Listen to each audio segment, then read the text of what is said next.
안녕하세요. 승부 예측의 버프를 더하다 승부 예측 버프쇼, 여기가 승부처입니다. 이번 주말 승무패 35회차는 K리그 1 4경기, K리그 2 2경기, 그리고 J리그 8경기로 구성됐습니다.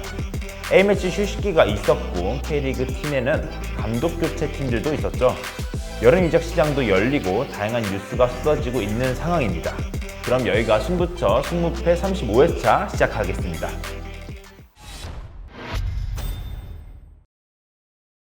먼저 1번 경기 가시화와 니카타의 경기죠. 가시화는 최근 흐름은 어떤가요? 네, 가시와 레이솔은 최근 리그 5경기에서 1무 4패를 기록하면서 리그 최하위를 기록하고 있습니다. 지난달 성적 부진으로 경질된 네우시뉴 감독 대신 코치였던 마시미 감독이 팀을 이끌고 있는데요.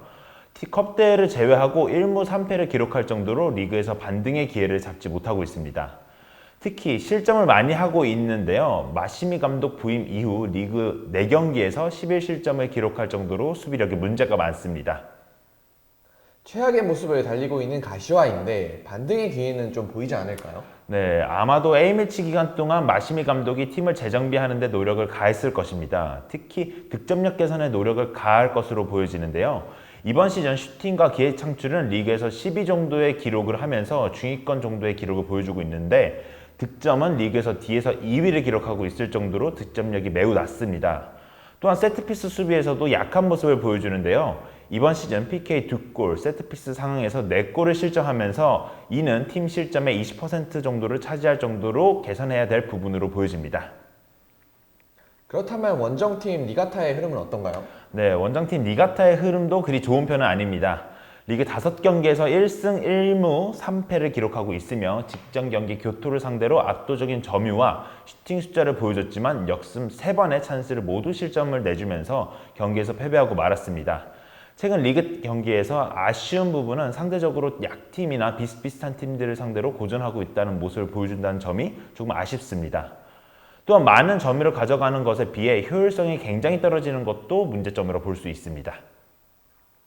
네, 니가타도 폼은 그렇게 좋지 않은 것 같은데 그럼 니가타의 장단점이 있다면 무엇이 있을까요? 네, 그래도 팀의 핵심 선수인 요타노 이타가가 최근 나쁘지 않은 모습을 보여주고 있는데요. 공격형 미드필더 라인에서 공격을 지휘하고 있고 니가타가 주로 왼쪽에서 플레이를 즐기는데 최근 출전하고 있는 요타쿠미 선수와 나름 좋은 합을 보여주고 있습니다. 하지만 공중볼에서 약한 모습을 보여주고 있습니다. 이번 시즌 세트피스 플레이 상황에서 6골을 먹히고 상대에게 크로스를 내주며 실점하는 장면들이 8개나 나왔을 정도로 공중볼에 약한 모습을 보여주고 있습니다. 네, 그렇다면 경기 결과는 어떻게 보시나요? 네, 이번 경기는 가시와의 무 또는 패배를 예상합니다. 니가타가 전력상 우위를 점하고 자신들이 제일 잘 할 수 있는 주도하는 축구를 쉽게 구사할 수 있는 상대이기 때문에 충분히 잡을 가능성이 있습니다. 하지만 가시화가 새로운 감독 아래서 A매치 기간 동안 충분히 반등의 기회를 잡았을 것이라 보여집니다. 또한 니가타의 득점력에 대해 의문이 있기에 충분히 가시화 입장에서는 무승부도 가져갈 수 있는 기회라 생각합니다. 최근 전력이 앞선 니가타가 우세해 보이지만 득점력에 문제가 있는 만큼 가시화의 패를 예상하셨네요. 이번 경기 FC 도쿄와 나고야의 경기죠. 도쿄는 3연패에 빠져 있습니다. 네, 도쿄는 지난 라운드 간바 오사카와의 경기에서 1대3 패배를 당하면서 3연패 부진에 빠졌습니다. 고베와 요코하마를 상대로는 좀 분전했지만 강등권 팀인 간바에게 패한 것은 상당히 충격적이었죠. 전반부터 상대 외국인 공격수 제바리를 제어하지 못하면서 빠르게 2실점한 것이 패인이었습니다. 3경기 연속 3실점으로 수비 안정감을 찾지 못하면 반등이 어려워 보이는 도쿄입니다. 그래도 이 경기에서도 3개의 빅찬스와 12개의 슈팅을 만들어냈다는 점에서는 공격력은 아직 살아있다고 평가할 수 있죠. 네, 그렇다면 이번 경기 FC 도쿄에는 어떤 것이 중요할까요?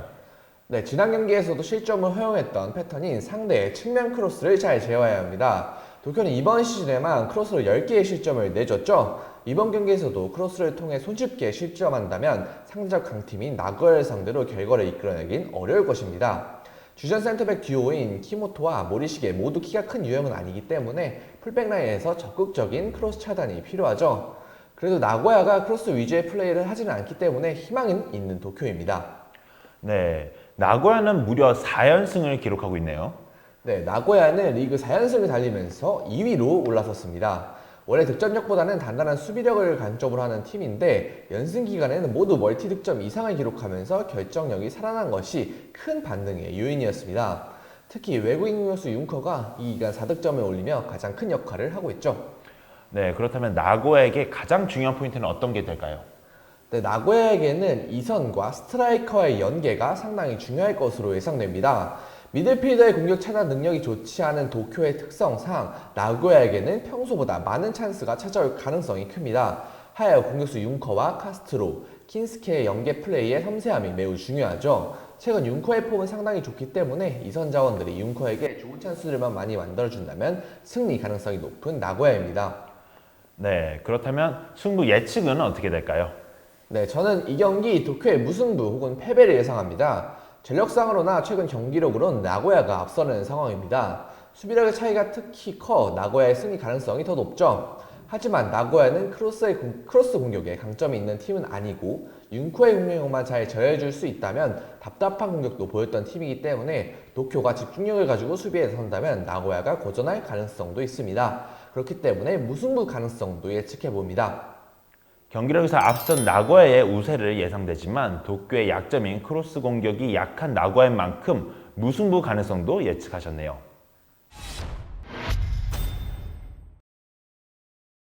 3번 경기 쇼난과 사가노스의 경기죠. 먼저 홈팀 쇼난부터 살펴보겠습니다.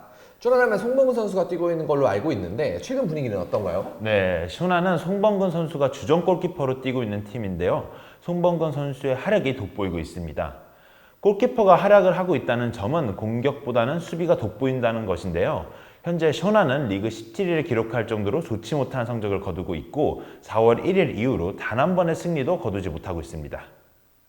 굉장히 분위기가 안 좋은 것 같은데 반등의 기회는 없을까요? 네, 아마도 득점력에 초점을 두면 좋을 것 같은데요. 슈난이 참 신기한 팀인 게 생각보다 득점 포인트가 굉장히 높은 편에 속합니다. 순위는 거의 리그 최하위를 기록하고 있지만 경기당 득점이 1.4골이고 빅찬스 메이킹이 리그 전체 6위를 기록할 정도로 높은 기록을 가지고 있습니다. 또한 선수들이 개인 기량보다는 짧은 패스를 통한 플레이를 즐겨하며 공격 찬스를 만드는 것을 선호하는 야마구치 감독입니다. 하지만 수비수들의 불안감은 여전히 심각하기에 이 부분이 최대 단점으로 보여지기도 합니다. 다음은 원정팀인 사가노스를 살펴보겠습니다. 사가노스는 A매치 전 기간 동안 어떤 모습을 보여줬나요? 네, 사간도스는 리그 전반기에 10위를 기록하면서 중위권 성적을 거두고 있고 최근 리그 5경기 2승 3무를 기록하면서 좋은 흐름을 이어나가고 있습니다. 전반기 동안 패배한 경기들을 살펴보면 대부분 경기가 강팀한테 패배를 했고 자신들과 비슷한 체급의 팀이나 하위권 팀들을 상대로 승점을 따내면서 중위권에 안착하고 있습니다. 네, 무난한 중위권 팀이라고 생각이 드는데 조금 아쉬운 부분도 있죠? 네, 사간도스의 전반기 득실점을 보면 득실보다 실점이 많은 상황입니다. 이런 점을 살펴보았을 때 공격에서 아쉬움이 남는 것으로 보여지는데요. 실제로 팀 내 최다 득점자인 요이치 선수가 득점 기록은 5골로 기록하고 있습니다. 또한 실제로 자신들의 진영에서 롱볼로 이어지는 플레이를 구사하려고 하는 편인데 롱볼 성공률이 매우 떨어지면서 득점까지 이어지는데 어려움을 겪고 있습니다. 하지만 수비력은 나쁘지 않은 편입니다. 전방의 수비 기여도도 괜찮은 편이며 사간도스는 이번 시즌 가장 많이 뛰고 있는 팀으로 1위를 기록하고 있을 정도로 공격진의 수비 가담도 좋은 편입니다. 네, 그렇다면 결과는 어떻게 예상하시나요? 네, 이번 경기는 쇼난의 패배를 예상합니다. 쇼난의 전력이 굉장히 아쉬운 편이고 득점력이 좋다고 말씀드렸지만 과연 사간도스의 전방에서부터 시작되는 수비력을 뚫어낼 수 있을지는 의문입니다. 또한 쇼난이 득점을 하기에 라인을 올린다면 사간도스가 충분히 뒷공간을 노릴 수 있을 것으로 보여집니다. 수비력이 강한 사간도스인 만큼 쇼난의 패배를 예상하셨네요. 4번 경기 교토 상고와 요코하마 FC의 경기죠. 교토는 드디어 연패에서 탈출했습니다. 네, 교토는 리그 6연패 끝에 승리를 거뒀습니다. 외국인 장신 공격수 패트릭이 2골을 기록하면서 승리의 1등 공신이었죠. 예상대로 주도권을 내준 교토였지만 패트릭의 개인 능력과 세트피스 득점으로 연패를 끊어냈습니다. 이번 경기에서도 패트릭의 한 방에 많은 것을 걸어야 하는 교토 상가입니다. 네, 교토 상가에게는 이번 경기 무엇이 제일 중요할까요? 네, 교토는 세트피스 실점에 매우 주의해야 합니다. 공격적인 패트릭의 개인 능력에 의존할 수 있다 해도 수비에서 손쉽게 실점한다면 승리가 보장될 수가 없죠. 특히 세트피스에서만 이번 시즌 10개의 실점을 내준 교토이기 때문에 이 부분에 더욱 신경 써야 합니다. 또한 상대 요코하마는 처참한 공격력을 가진 팀으로 세트피스 실점만 주의한다면 교토가 실점할 가능성은 낮기 때문에 세트피스 수비에 사활을 걸어야 하는 교토입니다. 네, 원정팀 요코하마 FC는 또 일제에서 탈출을 성공했네요. 네, 요코하마는 지난 라운드 우라와 레이저와 무승부를 거두면서 최하에서 벗어났습니다. 득점 기회도 거의 만들어내지 못하고 시종이가 공격을 당하긴 했지만 결국은 지켜내면서 무승부를 따냈죠. 우라와 공격이 약한 팀이긴 하지만 상대에게 결정적인 찬스는 내주지 않으면서 수비는 좀 안정된 모습을 보였습니다. 네, 요코하마에게는 어떤 것이 좀 중요할까요? 네, 요코하마는 크로스로 14실점이나 기록한 크로스 공격에 매우 약한 팀입니다. 교토의 패트릭에게 상당한 부담을 느낄 가능성이 높죠. 패트릭을 어떻게 막아내느냐가 승부의 키가 될 예정입니다. 이 상황에서 가장 중요한 선수는 수비수 마테우스 모라에스입니다. 요코하마 수비 중에서 유일하게 패트릭과 피지컬 싸움이 가능한 선수죠. 다른 선수들은 키가 작기 때문에 패트릭에게 공중볼을 내줄 가능성이 높기 때문에 모라에스가 패트릭을 얼마나 잘 막아내느냐에 따라 결과가 달라질 것으로 예상하고 있습니다. 네, 그렇다면 경기 결과는 어떻게 예상하시나요? 네, 저는 이번 경기 교토의 승리 혹은 무승부를 예상합니다. 공격력이 처참한 요코하마의 특성상 교토가 패배하는 그림은 쉽게 그려지지 않습니다. 또한 교토의 패트릭의 존재감이 워낙 크기 때문에 요코하마의 약점인 크로스 수비 부분을 제대로 공략할 수 있죠. 다만 요코하마의 모라에스가 패트릭을 잘 봉쇄한다면 교토도 다른 공격 루트는 부족하기 때문에 무승부 가능성도 있는 경기입니다. 공격력이 약한 요코하마, 패트릭이 건재한 교토, 교토의 승무를 예상하셨네요.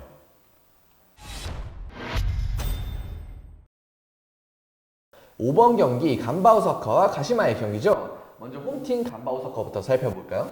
네, 전반기 간바 오사카는 최악의 시즌이었다가 막판에 반등을 성공했습니다. 현재 리그 15위를 기록하고 있고 4승을 거두고 있는데 이 4승 중 3승이 최근 리그 3경기에서 나왔습니다. 간바 오사카는 원래 포야토스 감독을 데려오면서 높은 볼 점유율로 경기를 지배하고 공격에 힘을 가하는 축구를 구사하려 했으나 실패하는 모습을 보이면서 팬들도 응원을 보이콧하는 상황도 벌어졌습니다. 다만 최근 경기에서 어느 정도 실리를 추구하면서 반등의 기회를 보여주고 있습니다.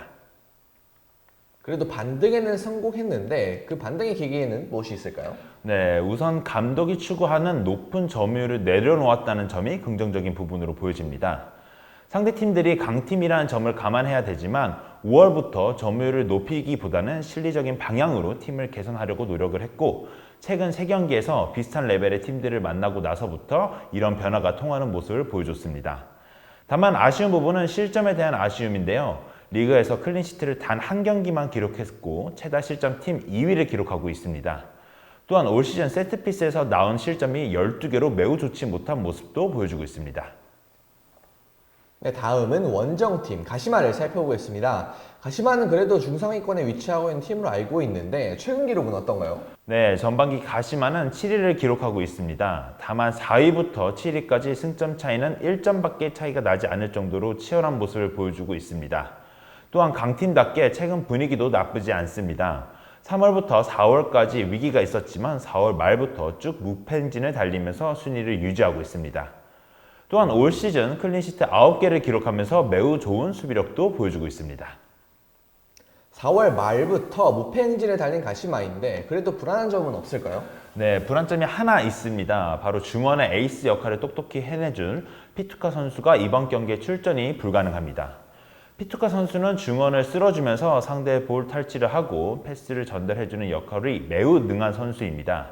또한 피투카 선수는 중거리 슈팅이 종종 위협적인 모습을 보여주기도 하는데요. 이런 경기 출전이 불가능하다는 점에서 가시마에게 큰 위기로 보여집니다. 네, 그렇다면 결과는 어떻게 예상하시나요? 네, 경기 결과는 간바 오사카의 패배를 예상합니다. 가시마의 불안점으로 피투카 선수 얘기를 했는데요. 오사카도 팀 내 최다 득점자인 제발리 선수가 출전이 불가능합니다. 최근 분위기가 좋았던 3경기에서 2득점 2도움을 기록하면서 변화의 핵심인 선수였지만 가시마전에서는 출전이 불가합니다. 이런 점을 고려해봤을 때 수비에서의 불안감이 이어지고 공격진의 핵심도 빠진 오사카가 승점을 따오기는 힘들어 보입니다. 공격진의 핵심이 빠진 간바 오사카의 패배를 예상하셨네요. 6번 경기 히로시마와 요코하마 마리노스의 경기죠. 히로시마는 퐁당퐁당한 승패를 번갈아 기록을 하고 있는 것 같아요. 네, 히로시마는 최근 홈에선 승리하고 원정에서는 패하는 흐름을 이어오고 있습니다.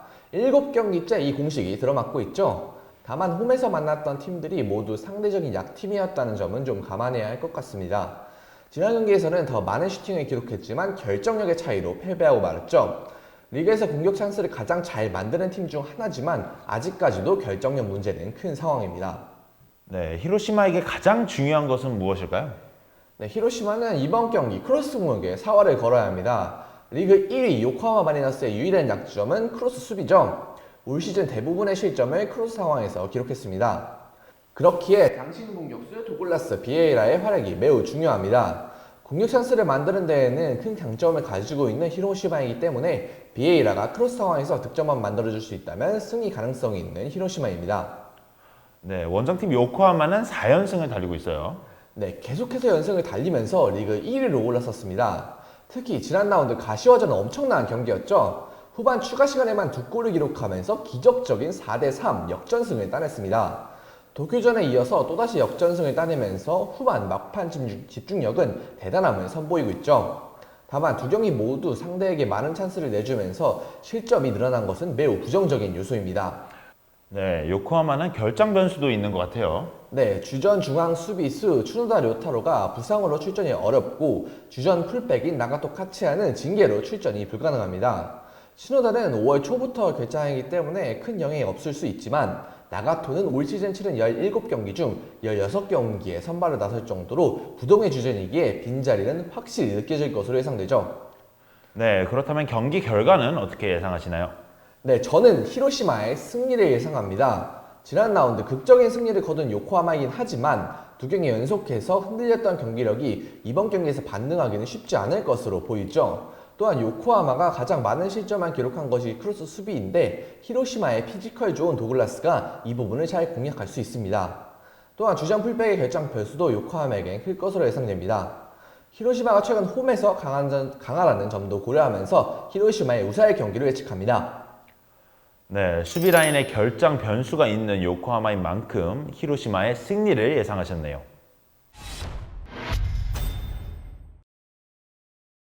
7번 경기 광주와 전북의 경기죠. 먼저 광주는 최근 흐름이 굉장히 좋습니다. 네, 리그에서 5경기 3승 2무로 패배가 없는 상황이죠. 저돌적인 광주 축구를 상대 팀들이 대비하여 주춤했지만 압박의 강도와 타이밍을 조절하고 선수들의 전체적인 체력 안배를 하며 안정감을 찾았습니다.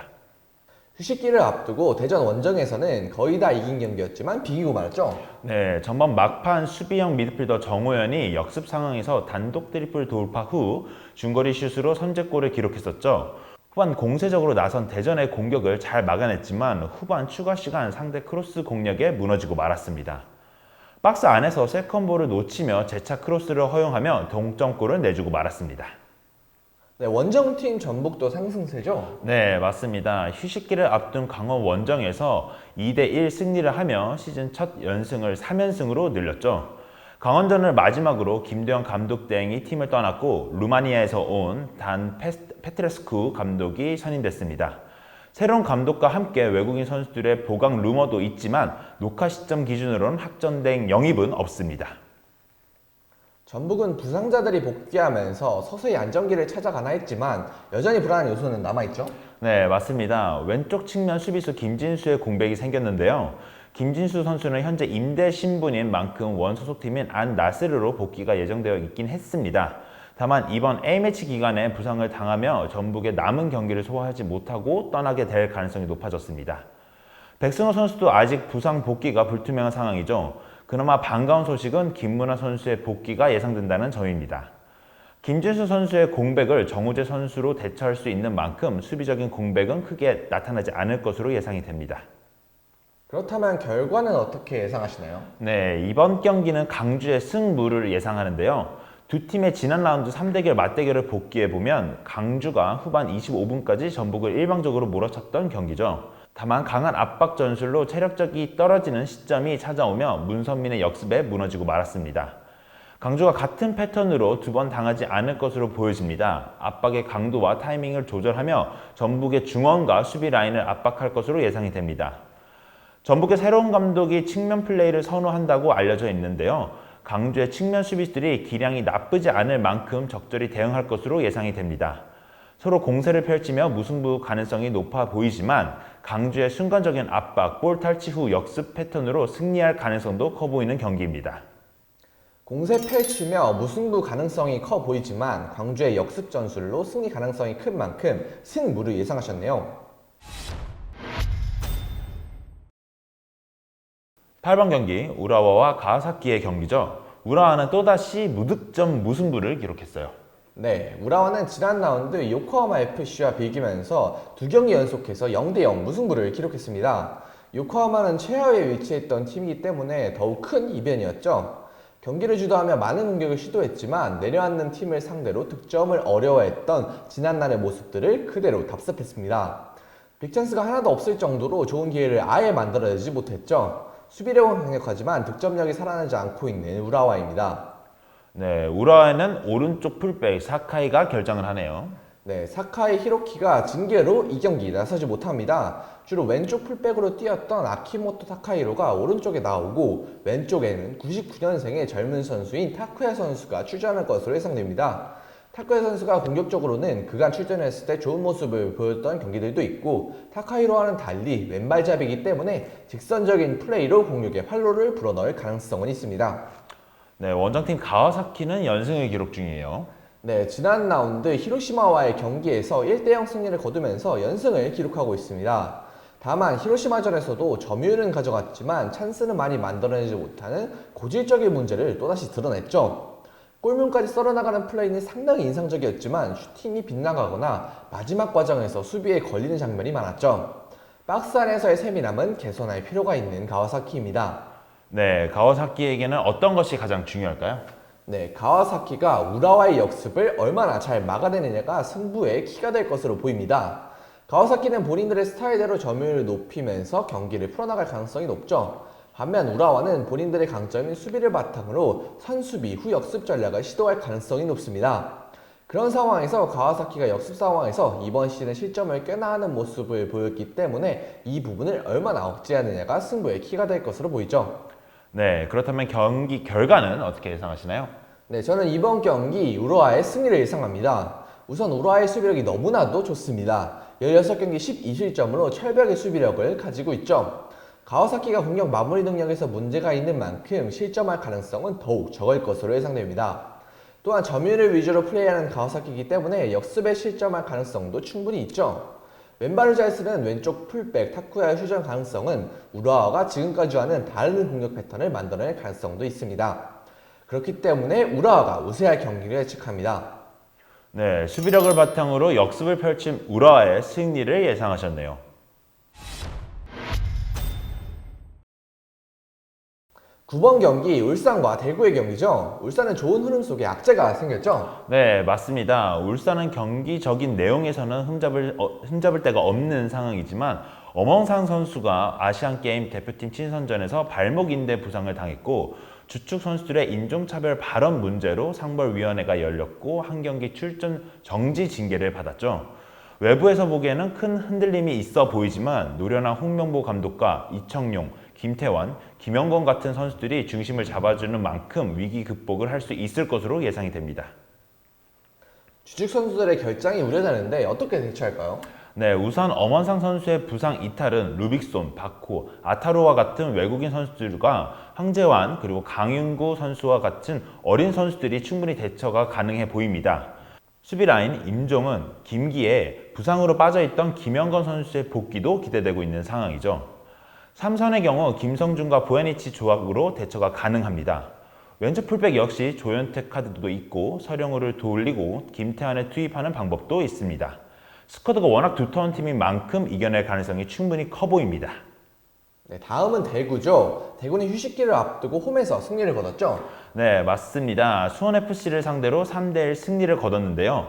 시즌 초반 적응을 못하며 고생했던 바셀루스가 서서히 속도감을 살리더니 이날 선발로 나서서 수원FC의 수비 진영을 휘저었는데요.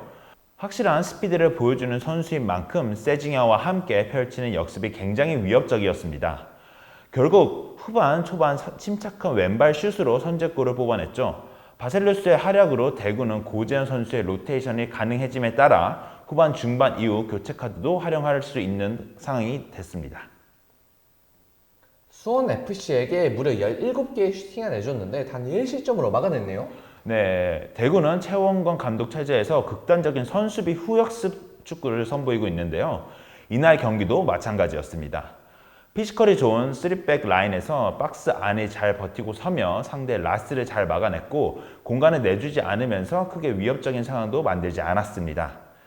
단 한 차례 라스의 헤딩 패스를 놓쳤고 이승우 선수가 간결한 페인팅에 조진우 선수가 한 번에 속으며 실점을 했지만 이외에는 수비적으로 잘 대응했던 경기였습니다.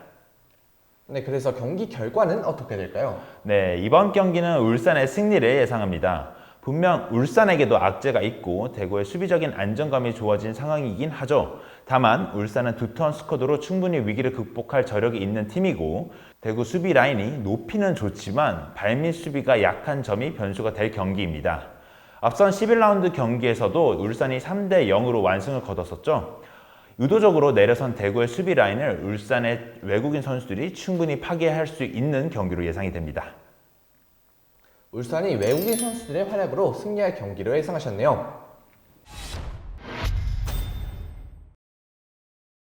10번 경기 충남 아산과 안산의 경기죠.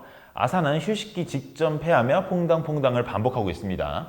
네, 아산은 김감국, 박세직으로 이어지는 중원의 탄탄함이 강점인 팀이죠. 전체적인 경기 운영 능력은 괜찮지만 문제는 최전방 공격수의 부재입니다. 나이가 어린 장신 공격수 정성호 선수가 있지만 경험이 부족하죠. 고뮤엘과 두아르테 선수가 아직 정상적인 몸 상태가 아니어서 출전 시간이 짧다는 부분은 아쉽습니다. 네, 패하긴 했지만 경남 원정에서는 선두권인 경남을 상대로 인상적인 경기를 보여줬어요. 네, 전체적으로 높은 위치에서 압박으로 경남을 괴롭혔고 경남의 후방 라인의 실수를 유도하기도 했습니다. 아산의 압박에 경남 중원 라인이 매우 흔들린 경기였죠. 다만 경남의 속공을 저지하지 못했는데요. 전반 3분과 후반 44분 느린 수비 전환으로 실점하면서 승점을 챙기지는 못했던 경기였습니다. 네, 원정팀 안산은 휴식기를 앞두고 4연패에 빠졌어요. 네, 김천 원정에서도 2대3으로 패하면서 4연패의 부진인데요. 다만 경기력은 꾸준히 좋아지고 있는 추세였습니다. 수비적인 부분을 포기하고 오히려 측면 공격을 살리며 공격적인 운영을 변화를 줬었는데 이 부분이 확실히 효과가 있었습니다. 다만 공격적인 운영에 비해 골 결정력이 떨어졌고 수비 라인의 기술이 떨어지면서 실점이 많아지면서 패배가 길어지고 있죠. 네, 더군다나 감독 이슈가 발생하면서 팀이 어수선할 분위기일 것 같은데요. 네, 안산의 임종원 감독이 수사를 받고 있다는 보도가 나왔습니다. 과거 태국에서 지도자 생활을 할 때 선수 영입과 관련된 문제가 발각되었다고 하네요. 가브리엘 선수를 중심으로 팀이 공격적인 운영으로 색깔을 나타내기 시작한 시점인 만큼 감독 이슈로 팀이 크게 흔들릴 가능성은 있어 보입니다. 그렇다면 경기 결과는 어떻게 예상하시나요? 네, 이번 경기는 충남 아산의 승리가 예상되는데요. 휴식기를 거치면서 공격진의 고무열과 두아르테의 출전 시간이 늘어날 것으로 예상되고 있죠. 안산이 매우 공격적인 운영을 펼치려 하겠지만 충남 아산은 확실한 투미들 박세잭과 김강국의 경기 운영 능력이 뛰어난 팀입니다. 안산의 공세를 충남 아산 삼성과 백퍼라인이 잘 막아낼 수 있을 경기로 예상하네요. 네, 경기 운영 능력이 안정된 충남 아산의 승리를 예상하셨네요. 11번 경기 인천과 포항의 경기죠. 인천은 수비적인 운영이 효과를 보면서 6경기 무패 행진을 기록하고 있습니다. 네, 휴식기를 앞둔 수원 원정에서도 0대 0으로 비기면서 6경기 무패 행진이긴 하지만 1승 5무로 승점을 많이 가져갔다고는 보기가 어려운 상황입니다. 최전방 공격수 부재로 공격의 마무리가 잘 안 됐다는 점이 약점이었는데요. 이번 아시안게임 대표팀 친선전에서 부상 회복 후 복귀전을 치른 천성훈 선수의 합류에 기대를 걸어봐야 될 것 같습니다. 주축 수비수 김동민이 퇴장 징계도 있죠. 네, 맞습니다. 수원 원정 후반 추가 시간 퇴장을 당했는데요. 포항이 이번 경기 제카, 이호재를 향한 높이 싸움을 걸 가능성이 큰 만큼 권한진을 중앙에 두고 오반석과 델브리지로 두 장신 수비수를 기용하면서 백스리 라인에 변화를 줄 것으로 예상이 되고 있습니다. 포항은 서울 원정에서 비기면서 휴식기에 들어갔었죠. 네, 서울 원정에서 상대 수비 전술의 어려운 경기를 펼치다 후반 추가 시간 코너킥 상황에서 하창래의 극적인 동점 헤딩골로 무승부를 거뒀습니다. 이날 포항 특유의 속공 전개가 원활하지 않았는데요. 전반 한 차례 위협적인 속공이 나온 이후 서울의 수비에 막히며 고전했던 경기입니다. 이번 휴식기 동안 포항에게는 큰 악재가 생겼죠. 네, 맞습니다. 팀의 공격의 해결사 고영준 선수가 아시안게임 대표로 중국과 친선전을 치르다 무릎 부상을 당하며 당분간 출전이 어려운 상황입니다. 원체 스쿼드가 얇은 포항으로서는 공격 라인의 주요 옵션인 고영준의 이탈은 큰 악재입니다. 백성동과 제카 그리고 이호재라는 공격 라인이 존재하기는 하지만 공간 침투와 위치 선정이 뛰어난 고영준의 공백은 쉽사리 메워지지 않을 것으로 예상이 됩니다. 그렇다면 경기 결과는 어떻게 예상하시나요?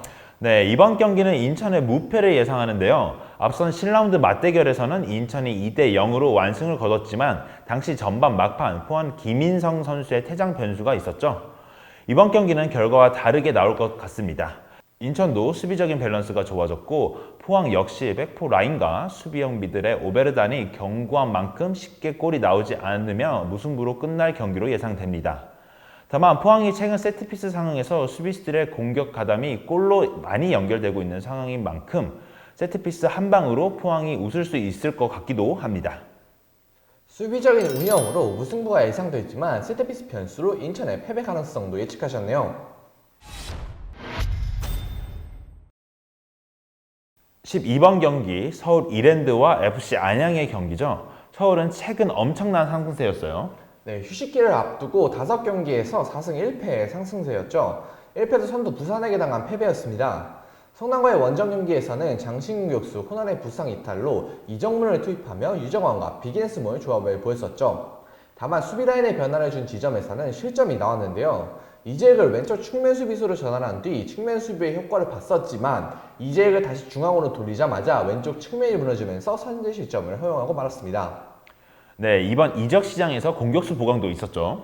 네, 인천에서 활약했던 시우타임 송시우 선수를 영입했습니다. 호난, 이정문 같은 장신구 교수 카드가 있는 만큼 발밑이 좋고 침투가 좋은 홍시우 선수를 영입하면서 공격의 옵션에 다양화를 꾀했죠. 브루노의 패스가 워낙 뛰어난 만큼 송시우의 침투와 브루노의 침투 패스 호흡이 맞아진다면 꽤나 위협적인 카드가 될 것으로 예상하고 있습니다. 네, 원정팀 안양은 휴식기를 앞두고 연승이 끊겼습니다. 네, 전남과 성남을 잡으면서 연승으로 분위기를 올렸던 안양이죠. 16라운드 부천과의 홈 경기에서 다잡은 경기를 후반 추가 시간 박스 안에서 클리어 미스로 동점골을 내주며 아쉬웠습니다. 그래도 김동진이 부상에서 복귀하면서 왼쪽 라인이 살아났고 원톱 박재용도 골맛을 보면 전체적인 경기력은 K리그2 탑 수준임을 보여줬습니다. 네, 안양은 17라운드 휴식팀이었고 A매치 휴식기 통해 전지훈련을 다녀왔다고 합니다. 네, 약 일주일간의 전지 훈련을 다녀왔고 새로운 외국인 공격수의 영입도 임박했다고 하는데요. 안드리고와 야고 두 브라질 미드필더가 수준급 기량을 보여주고 있는 상황이고 아시안게임 대표팀으로 차출되었던 박재용 선수의 성장세도 뚜렷한 상황에서 공격 옵션이 추가되면서 후반기 기대감이 커지는 상황입니다. 네, 그렇다면 경기 결과는 어떻게 예상하시나요?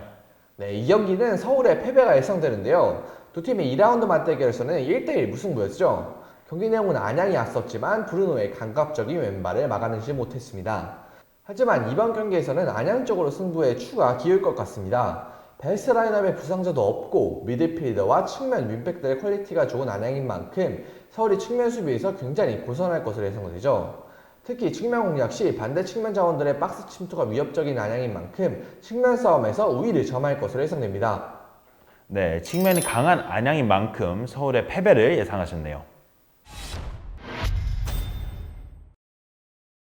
13번 경기 후쿠오카와 비셀고베의 경기죠. 먼저 홈팀 후쿠오카부터 살펴보겠습니다. 후쿠오카의 최근 흐름과 전반기 기록은 어땠나요? 네, 후쿠오카의 전반기 성적은 리그 11위를 기록하고 있습니다.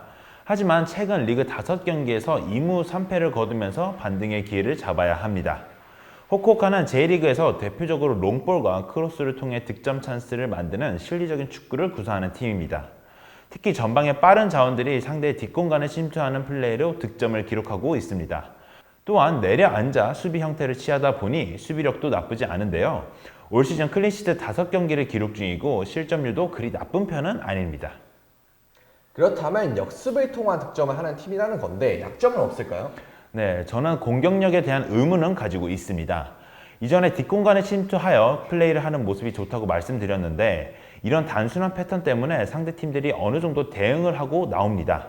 그러다 보니 공격 찬스가 많이 나오지 않고 적은 공격 찬스에서 이를 성공시켜야 하는 상황이 많이 벌어지고 있습니다. 그러다 보니 현재 리그에서 득점 수가 17개로 D에서 2위를 기록하고 있고 공격진들이 잘 풀리지 않는 경기에서는 쉽게 분위기의 반전을 위한 포인트가 부족하기도 합니다. 그렇다면 원정팀 빗셀고베에 대해 얘기해 보겠습니다. 리그에서 3위를 기록하면서 우승 경쟁을 하고 있죠. 네, 맞습니다. 전반기 3위를 마쳤고 1위와의 승점 차이는 3점입니다. 빗셀고베가 한 경기 부족하기 때문에 나머지 한 경기를 승리하게 된다면 1위를 차지할 수 있는 상황이기도 합니다. 최근 분위기도 나쁘지는 않습니다. 리그에서 최근 5경기 3승 1무 1패를 기록 중이고 직전 오사카 경기에서 패배를 기록하긴 했는데 운도 많이 따라주지 않았던 경기였습니다. 빗셀고베가 워낙 잘 나간다는 얘기는 계속 듣고 있었는데 어떤 장점들이 있을까요? 우선 공수 양면으로 모든 면이 리그에서 탑으로 봐도 될 것 같습니다. 먼저 경기당 2.1골씩 넣으면서 최고의 득점력을 보여주고 있고 짧은 패스와 롱 패스를 모두 사용하면서 다양한 득점 패턴을 만들고 있습니다. 특히 크로스를 통한 득점이 11개로 매우 잘 활용하고 있고 세트피스에서 이어진 득점도 7개를 기록할 정도로 공격력이 매우 강합니다. 또한 수비력도 좋은 편인데 올 시즌 13실점을 기록하는 동안 PK 실점 제외하면 10골을 먹혔고 이 과정에서 좋은 수비를 보여주면서 수비력도 매우 뛰어난 편입니다. 그렇다면 이번 경기 결과는 어떻게 보시나요? 네, 이번 경기는 후쿠오카의 패배를 예상해 봅니다. 우선 빗셀고베 선수들의 퀄리티 그리고 공수 양면에서 보여주는 안정감이 대단합니다. 패턴이 단순한 후쿠오카를 상대로 빗셀고베가 잘 막을 것으로 보이고 몇 개 나오지 않을 공격 찬스를 과연 살릴 수 있을지 의심이 드는 상황입니다. 이런 점을 고려해 봤을 때 후쿠오카의 패배를 예상해 봅니다. 전체적인 선수단 퀄리티가 앞선 빗셀고베인 만큼 후쿠오카의 패배를 예상하셨네요.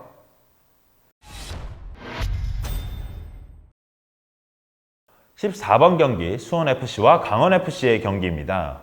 수원은 최근 10경기 2승 1무 7패로 굉장히 부진하고 있어요. 네, 휴식기를 앞둔 대구 원정에서도 1대3으로 패하고 말았었죠. 공격적인 운영을 펼치려 했지만 상대 밀집 수비에 고전했고 라스도 도움 하나를 기록하긴 했지만 전체적으로는 상대의 높은 수비에 고전했었죠. 그나마 위안인 것은 이승우 선수가 4경기 만에 다시 골맛을 봤다는 점인데 아이러니하게도 이승우 선수가 올 시즌 골을 기록한 2경기에서는 모두 팀은 1대3으로 패배하고 말았네요. 네, 수원의 선수단 변화도 생긴 수원이죠. 네, 팀의 정신적 지주, 중원의 중추적인 역할을 해주던 박주호 선수가 은퇴를 했고 무리르 선수가 계약을 해지하며 팀을 떠났죠. 과거 전북에서 활약했던 로페스 선수가 합류한다는 소식은 있는데 사실 수원의 문제점은 수비입니다. 현재 18경기 36실점으로 최다 실점인데 경기당 실점이 2실점으로 매우 높은 상황이죠. 최근 7경기 동안 10실점을 하면서 무려 19실점을 허용했고 최근 2경기 모두 3실점을 하며 패했었습니다. 네, 원정팀 강원은 이번 휴식기 동안 큰 변화가 있었어요. 네, 맞습니다. 강원은 최근 리그에서 8경기 동안 2무 6패로 부진했죠. 물론 FA컵에서 2부 김포를 잡아내긴 했지만 리그에서는 승점 12점으로 최하위 수원과 승점 3점 차로 위태로운 상황이었습니다. 결국 최용수 감독이 경주에 내고 윤정환 감독 체제로 별단을 줬는데요. 아무래도 새 감독을 세워내기에는 당장은 힘든 상황으로 보여집니다. 네, 강원의 큰 문제점은 무엇이었을까요? 네, 강원은 최용수 감독 체제에서 지난 시즌 탄탄한 수비 라인을 바탕으로 김대원과 양현준으로 이어지는 날카로운 역습 전술이 위력적이었는데 올 시즌에는 김대원, 양현준 두 선수의 부진으로 공격적인 부분에선 답답했었죠. 18경기에서 단 11골에 그치고 있습니다. 최전방 외국인 공격수의 영업 실패도 있었고 이정엽의 장기 부상 여파도 있었지만 장기인 속공의 위력이 약해진 것이 가장 아쉬웠던 전반기의 강원이었습니다. 네, 그렇다면 이번 경기 결과는 어떻게 예상하시나요? 네, 저는 이번 경기 수원의 승 혹은 패를 예상하는데요. 두 팀은 지난 라운드 11라운드 맞대결에서도 라스와 무리로의 골로 수원이 2대0 승리를 거뒀습니다. 당시 윤빛가람의 퇴장으로 수적 열세임에도 승리를 거뒀었죠. 수원 FC의 수비력이 부실하기는 하지만 공격적인 운영으로 강원을 두드릴 것으로 예상됩니다. 라스와 함께 최근 폼이 좋아진 이승우, 그리고 중원에서 윤빛가람의 공격적인 활약이 기대되는 만큼 수원의 우승이 예상되고 있죠. 다만 윤정환 감독도 수비를 굉장히 중요시하는 만큼 강원이 아예 수비 라인을 내려 수비적으로 나서다 카운터를 친다면 공세를 펼치던 수원이 역습 수비를 대처하지 못하며 무너질 경우의 수도 예상되네요. 승패가 갈릴 경기로 보여집니다. 네, 공격적인 운영을 통한 수원의 우세와 카운터를 칠 강원의 역습으로 승패가 갈릴 경기로 예상하셨네요. 이상으로 승부 예측에 버프를 더하다 여기가 승부처 승무패 35회차 분석을 마치도록 하겠습니다. 아무쪼록 저희 분석 참고하셔서 구독자 여러분들의 좋은 결과 있으시기를 기대할게요. 최종픽은 화면으로 안내해드리겠습니다. 그러면 저희는 다음 분석 영상으로 찾아뵙겠습니다.